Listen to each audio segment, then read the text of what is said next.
ആശ്രമത്തിൽ ഒരു വറ്റ് ഞാൻ കളയാറില്ല. എന്റെ ആശ്രമത്തിൽ ഒരു മണി വറ്റ് ഞാനാണ് അവിടുത്തെ പാചകക്കാരൻ. അരി എടുക്കുമ്പോൾ, അത് കഴുകുമ്പോൾ, അത് കുക്കറിലിടുമ്പോൾ, അത് വാർക്കുമ്പോൾ, അത് വെക്കുമ്പോൾ, വിളമ്പുമ്പോ, തിന്നിക്കുമ്പോ ഒരു വറ്റ് കളയാറില്ല. ഞങ്ങളുടെ ഒന്നും സിദ്ധാന്തത്തിൽ അതിനെക്കുറിച്ച് ഒരു മസലയും പറഞ്ഞിട്ടില്ല, ഒരു ഫിഖ്ഹും ഇല്ല ഇതിന്. ആ ഫിഖ്ഹും മസലയും ഉള്ളത് റസൂലുള്ളാഹിയുടെ ജീവചരിത്രത്തിൽ നിന്നാണ്. അതിന്റെ ആശ്രമത്തിൽ ഞാൻ അവിടെ പ്രാവർത്തികമാക്കുന്നത്.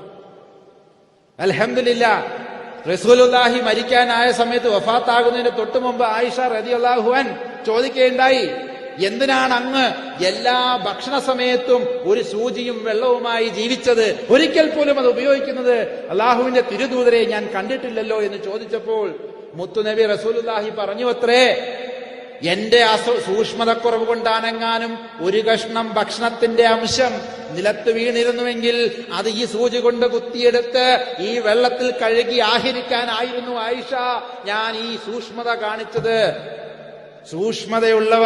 സൂക്ഷ്മതയുള്ളവരാകുവിന് എത്ര പ്രാവശ്യം അനുയായികളോട് പറഞ്ഞിട്ടുണ്ട് ഖുർആൻ. നിങ്ങൾ സൂക്ഷ്മതയുള്ളവരാകുവിൻ.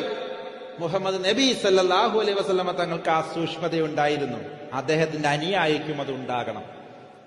അതുകൊണ്ട് ഒരു വറ്റുപോലും കളയുന്നവൻ നമ്മിൽപ്പെട്ടവനല്ല എന്ന് പറയുന്നതിന് മുമ്പേ പോലും അദ്ദേഹം അത് ജീവിച്ച് കാണിച്ചു.